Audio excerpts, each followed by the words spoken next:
तवाइफ media वहीं पड़ा हुआ अपने मुजरे कर रहा था और हमें भी लगा था शायद कि बीजेपी ही आ जाएगी। आर रिपब्लिक मेरा तो नहीं, बंदर गोस्वामी का है। पूछता है भारत इसके जिम्मेदार कौन है? जाहिर सी बात है नीतीश बाबू आप ही हैं।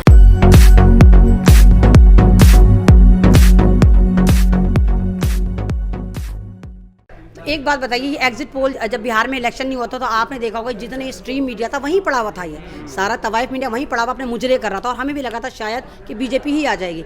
लेकिन जब इन्होंने देखा कि समीकरण बदल गया, जब वहाँ रैली होनी शुरू हुई और पब्लिक ने बीजेपी वालों को दौड़ा दौड़ा कर मारा। इवन हमारे जो यूपी के प्रधानमंत्री हेलीकॉप्टर से उतरे, इनके प्रधानमंत्री समझता है, मैं उसको प्रधानमंत्री कहती हूँ, यूपी के प्रधानमंत्री नहीं, वो यूपी का प्रधानमंत्री है। अभी वो अपने आप को प्रधानमंत्री से कम कब समझते हैं? कभी आज तक उन्होंने कहा मैं सीएम हूँ। उनके सारे रूल्स ऑफ रेगुलेशन प्रधानमंत्री से ज़्यादा खतरनाक होते हैं। तो जब वो बिहार जाते तो उनको लगा था कि इज्जत का दस्तरखान उनका इस्तकबाल करेगा, लेकिन हाय क्या बेइज्जती हुई, क्या दौड़ा दौड़ा कर उनको गालियाँ दी, भाग जा, ये हो जा। तो वो उल्टे पैरों उसी जहाज़ में वापस आए। जब स्ट्रीम मीडिया ने देखा कि हमारी तो यहाँ पर ऐसी की तैसी हो रही है, इन्होंने फिर आके अपना मोदी मैनेजमेंट स्टूडियो में चलाना शुरू कर दिया। बिहार को इन्होंने छोड़ दिया।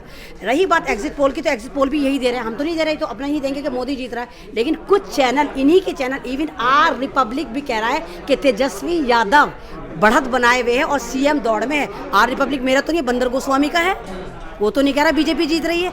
और रही आपने कहा कि जंगल राज नीतीश बाबू ने कहा, तो नीतीश बाबू से आप ही सवाल करिए ना, जंगल राज तब कहाँ चला गया था जब आपने श्रद्धालुओं पे अभी हमला करा था करवा चौथ के बाद मुंगेर में करा था। और जंगल राज तब कहाँ चला गया था जब आपने हाथ खड़े कर दिया था, मैं नहीं बुला सकता तुम्हें लॉकडाउन में, तब कहाँ, कौन सा राज था तब?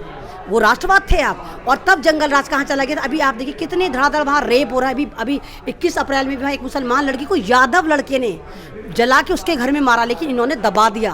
क्यों? क्योंकि बिहार में इलेक्शन था। वो कहाँ पर हुआ था? विशाली में हुआ था।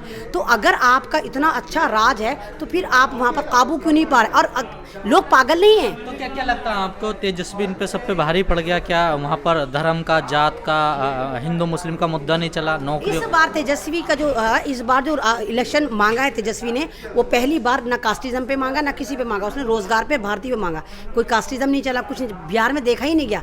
इस बार ये वो जो भी डेवलप देगा बिहार में वो आएगा। नीतीश बाबू आप तो 15 साल से हैं, कोई भी मैनिफेस्टो देता है 5 साल का तो देता है, 5 साल के लिए आते हैं। आपने तो 15 साल में भी बिहार में कुछ नहीं करा। 15 साल बहुत होते हैं।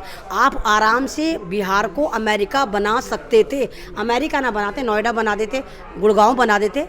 क्यों वहाँ के लोग 8-8 हज़ार के लिए दूसरे शहरों में पलायन करते हैं? क्यों इतनी गुर्बत है? तो पूछता है भारत इसके जिम्मेदार कौन है? जाहिर सी बात है नीतीश बाबू आप ही हैं। और इस बार आपको पब्लिक ज़मीन में घुसाएगी। और आपने तो खुद गद्दारी करी थी। अगर आपको मालूम है, जब नीतीश बाबू जीत कर आए थे तो इनके लालू यादव से इनकी पार्टी का था, बाद में इन्होंने गठबंधन बीजेपी से कर लिया। तो आपसे बड़ा गद्दार तो कोई हो ही नहीं सकता। और आप बात करते हैं जंगल राज की और पता नहीं कौन कौन से राज की। तो अब नीतीश बाबू ने एक और तुरंत का पक्का पत्ता फेंका है कि नहीं भाई, ये मेरा आखिरी इलेक्शन है, आखिरी चुनाव है। तो वो हमें पता है कि आखिरी चुनाव आपका इसलिए क्योंकि पब्लिक ने आपको डिसऑन कर दिया और वो आपको दौड़ा दौड़ा के मारने के मूड में है। अब वो वही नेता लाएगी जो उनको डेवलपमेंट दे, रोजी रोटी दे। वो नहीं चाहते कि वो बिहार से बाहर जाकर जॉब तलाशे, वो चाहते हैं उन्हें बिहार में ही उस चीज़ का सब्स्टिट्यूट मिले। तो क्या रोजगार इसकी तेजस्वी को चुनने की और बीजेपी या एनडीए को नकारने की आपको वजह क्या लगती है? वजह ये नज़र आती है कि भाई तेजस्वी अपना जो है एक तेजस्वी यादव है। तेजस्वी का अपने तो वैसे कुछ नहीं, लेकिन पीछे जाकर देखिए तो ये लालू यादव के बेटे हैं। लालू यादव एक धाकड़ हैं, आपने भी देखा होगा। और लालू यादव वो है, जब वो रेलवे मिनिस्टर थे तो ज़बरदस्त प्रॉफिट में गया था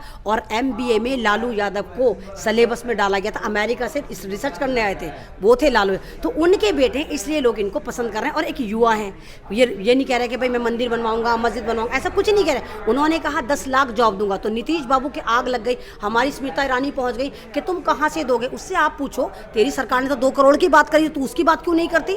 15 लाख की बात करी, तू उसकी बात क्यों नहीं करती? कह रही है कि 60,000 जॉब दी थी सिर्फ लालू यादव ने और 10 लाख का वादा कर आ रहे, उसने 60,000 तो दी थी, तुमने तो एक भी नहीं दी। तुमने तो 70 करोड़ भारतीय को बेरोजगार कर दिया। और अब इनके ही लालच में इन्होंने जैसे देखा तेजस्वी ने 10 लाख जॉब को कहा, तो फौरन नीतीश सरकार ने कहा हम 19 लाख को देंगे। बीजेपी इन्होंने कहा हम 19 करोड़ को देंगे, 19 लाख को देंगे। तो जब तुम 10 लाख पे इशू उठा रहे हो तो तुम 19 लाख को कहाँ से दोगे? तो ये तो फेंकुओं की सरकार है, तो व्हाट्सएप एजेंडे वाली है। बिहार में अगर तेजस्वी मुख्यमंत्री बनते हैं, आरजेडी जीतती है, गठबंधन जीतता है, तो क्या ये नीतीश की हार होगी या प्रधानमंत्री की हार होगी? ये नीतीश की हार नहीं होगी, ये प्रधानमंत्री की हार होगी, ये बीजेपी की हार होगी, ये कमल कीचड़ में जाएगा। ये नीतीश की हार नहीं है, ये नीतीश के गलत डिसीजन की हार है। नीतीश ने बीजेपी से हाथ मिला के बिहार की जनता के साथ गद्दारी करी और बिहार की जनता कुछ भी नहीं भूली है। बाइडेन के जीतने के बारे में क्या बोलते हैं आप? भाई बाइडेन जैसे जीता, बाइडेन का जैसे आपने देखा कि बाइडेन के तो लिए खड़े थे ही नहीं। हमारी जो बीजेपी सरकार है या हमारे जो नरेंद्र मोदी हैं, इनके तो लंगोटिया यार थे, भक्तों के तो जीजा चाचा सब थे, मौसे थे और इवन हवन कर रहे थे, है ना। अब जियो बाइडेन जीत गया। जियो बाइडेन को तो बावला, उसको तो पता होना चाहिए हमारे जो पनौती वजीर आजम जिस मुल्क गया, जिस मुल्क में कहा कि तू जीतेगा वो हारा। पाकिस्तान में नवाज शरीफ से बोला तू जीतेगा, वो हार गया, वो जेल में गया। बर्मा को बोला, बर्मा में हार गया। मलेशिया वाले को बोला, मलेशिया में हार गया। इजराइल वाला हारा, बांग्लादेश वाला, मतलब इतने सारे 7-8 जगह गए जिसको इन्होंने जितवाने को कहा वो हार गया।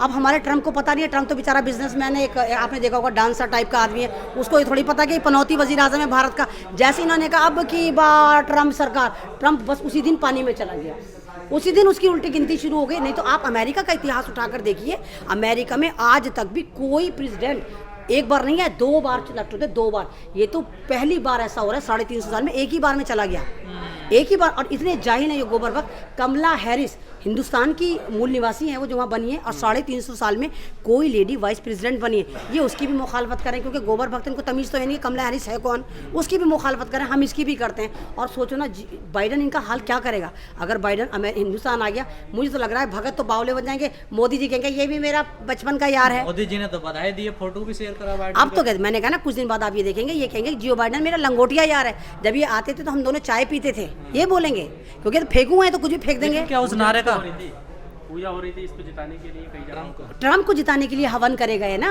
लेकिन जीते तो बिडेन है। अब बिडेन जब यहाँ पर आएंगे तो ये फिर एक पत्ता फेंक देंगे, हम तो ये तो हमारा लंगोटिया यार है, ये तो मेरा भाई है, मेरा ये। और आप ट्रम्प से सवाल करिए, जो हमने तुम्हें दवा दी थी मलेरिया की, वो कब लौटा रहे हो हमारी दवा मंगवाओ ना, हमारी दवा मंगवाओ। तुम तो हार गए, हमारा तो मलेरिया अभी भी चल रहा है। लेकिन मोदी जी ने जो नारा दिया था जाकर वहाँ पर, जो हाउडी मोदी जो प्रोग्राम हुआ था, उसमें कहा था कि अब के बाद ट्रम्प सरकार, क्या उसका असर पड़ेगा जो आने वाली विदेश नीतियाँ? बहुत ज़्यादा पड़ेगा नहीं पड़ेगा वो तो इतना ही मुझे नहीं पता, लेकिन ये है कि सबको पता चल गया ये फेंकू सरकार है, तो अज्ञानी प्राइम मिनिस्टर है, चाय वाले क्या तमीज़ होगी। लेकिन हाँ इतना हुआ है कि जिन गुजरातियों का वोट ये लेके बैठे हुए थे, उन 75 गुजरातियों ने बिडेन को वोट करा। सबने जियो बाइडेन को वोट करा, इसको नहीं करा। जो बाइडेन को करा, ट्रम्प को नहीं करा। तो वो लोग भी समझ चुके हैं कि भारत का जो प्रधानमंत्री है वो हमारे लिए नहीं है, वो तो भारतीयों के लिए नहीं, तो हमारे लिए क्या अच्छा होगा। वहाँ के गुजराती भी समझ चुके हैं कि हमें अगर डेवलप करना है तो हमें ऐसे प्रधानमंत्री को या ऐसे प्रेसिडेंट को चुनना होगा जो हमारे साथ चले, हमारा विकास करे। कमला हैरिस को भी हराने के लिए मोदी जी गए थे, सुनने में हराने के लिए तो नहीं कमला हैरिस का तो, लेकिन ये कि हाँ इन्होंने डिसऑन करा था कि ये नहीं चाहते थे कमला हैरिस बने, और बहुत सारे अभी भी आ रहे हैं। अब मैं आप ही के चैनल से कहती हूँ कि भक्तों कहाँ हो तुम, बात में तुम एंटी नेशनल कहते हो।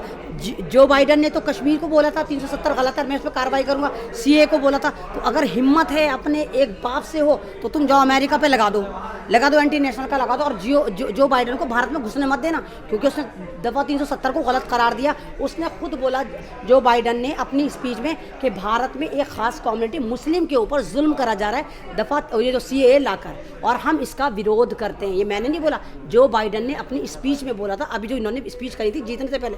तो क्या भारत, अब मैं आपके चैनल से पूछता है भारत, क्या आप उसको एंटी नेशनल कहेंगे, उसको भारत में नहीं घुसने देंगे? कहेंगे तेरी हिम्मत कैसी हो, तू 370 पे बोला, तेरी हिम्मत कैसे हो, तू सीएए पे बोला?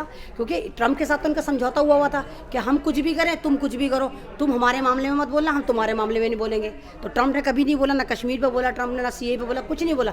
लेकिन जो बाइडेन शुरू दिन से अपनी इस सीट में कश्मीर के मुद्दे को भी उठा रहे हैं, 370 को भी, और सीए को भी उठा रहे हैं कि मुसलमानों पे जुल्म कर रहे हैं, एक खास कम्युनिटी पे जुल्म कर रहे हैं। चलिए ठीक है।